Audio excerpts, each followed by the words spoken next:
Hello and welcome to all our viewers in Nigeria and around the world to News Cycle on Global Television, coming to you live from the nation's capital, Abuja. I am Jumai Manson. A quick reminder that Global Television is on DSTV channel 365 and Star Times channel 276. Now the news in full. President Bola Ahmed Tinubu has tasked the newly inaugurated Minister of Housing and Urban Development, Musak Rabe Dharma, to deliver practical solutions to Nigeria's housing challenges following his Senate confirmation. Ubong Usoro reports.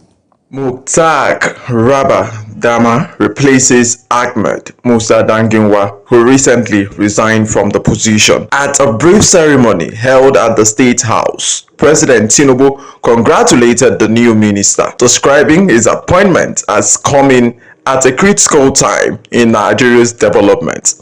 The president noted that Dama's wealth of experience makes him well suited. Equipped background, richly endowed and exposed, as a leader. We need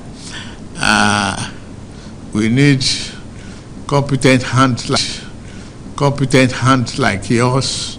Dama is an experienced administrator and development expert with academic qualifications spanning engineering and business administration. He has previously served as Executive Secretary of the Petroleum Technology Development Fund and held key commissioner roles in Katsina State. President Tinubu also charged the new minister to provide lasting solutions to Nigeria's emerging housing challenges. There's no doubt you've rendered contributions.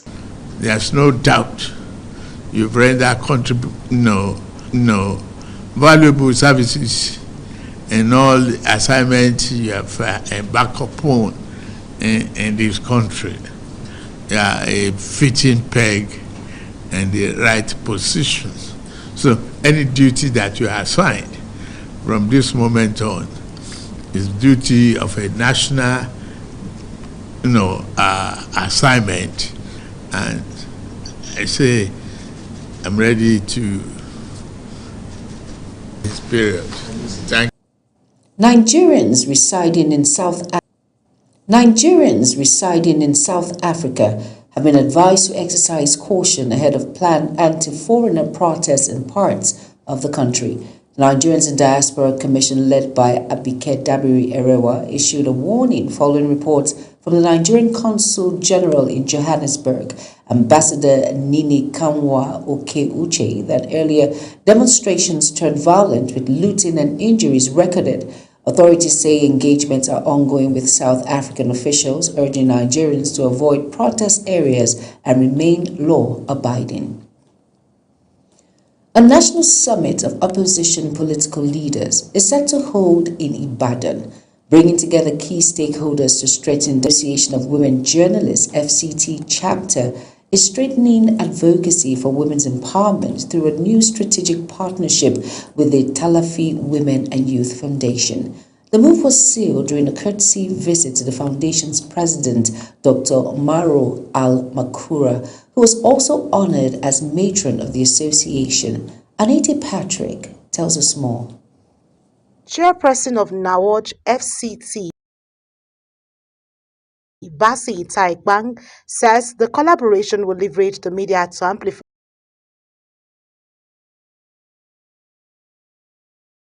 initiatives supporting women and vulnerable groups. She adds that the association remains committed to ethical journalism, gender equity, and addressing critical health and social issues, while also seeking support for its upcoming International Women's Day Marketplace Advocacy event.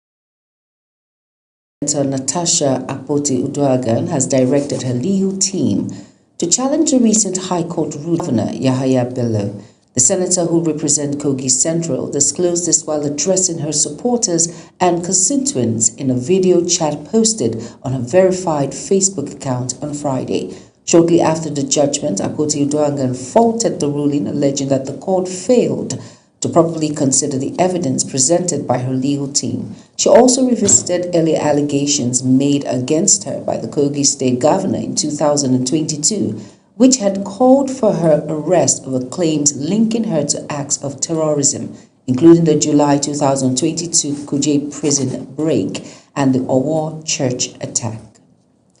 Justice Hawa Yilwa of the Federal High Court Abuja issues an order of perpetual injunction restraining the Police and Federal Road Safety Corps FRSC from imposing or requesting fines from motorists over non-possession of third. World marks World Malaria Day. Health experts are calling for renewed efforts to prevent and control the disease, which continues. He says simple preventive measures such as the use of insecticide, treated mosquito nets, proper environmental sanitation, and early treatment can significantly reduce the burden of malaria. The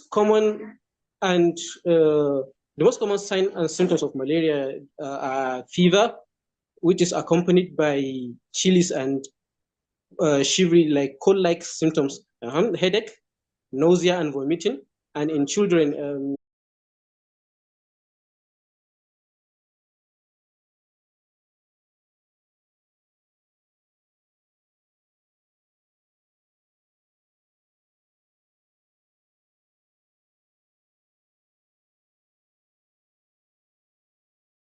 Dames said the operation was concluded on Friday at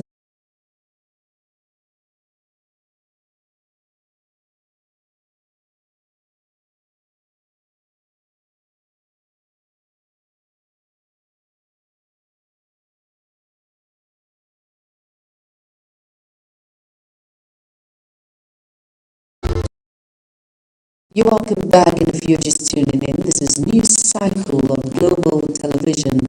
Thank you for staying with us. In business now, the federal government is raising fresh concerns over Nigeria's growing exposure to cyber threats. Nation's economy. He noted while innovation is accelerating growth, it is also introducing complex and evolving risks that requires proactive and forward-looking strategies. The AI is changing the game and elevating the threat landscape.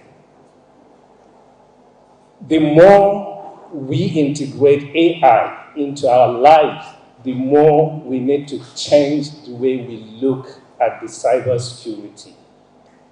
There are two fundamental issues we need to think about, because the attack today, it could be attack on AI or attack by AI. As digital transformation deepens across sectors, stakeholders insist that safeguarding Nigerian cyberspace. Samuel Odi, Global TV News. Moving on to the oil sector, the Nigerian National Petroleum Company Limited has dismissed reports claiming it is selling refinery scrap or equipment. The company's chief corporate communications officer, Andy Ode, described the claims as false and warned the public against dealing with unauthorized individuals. He emphasized that only legitimate assets disposal would follow due process and be publicly announced. On the foreign news now, explosions and sustained gunfire have been reported in Mali's capital, Bamako, as armed groups launch apparently coordinated attacks on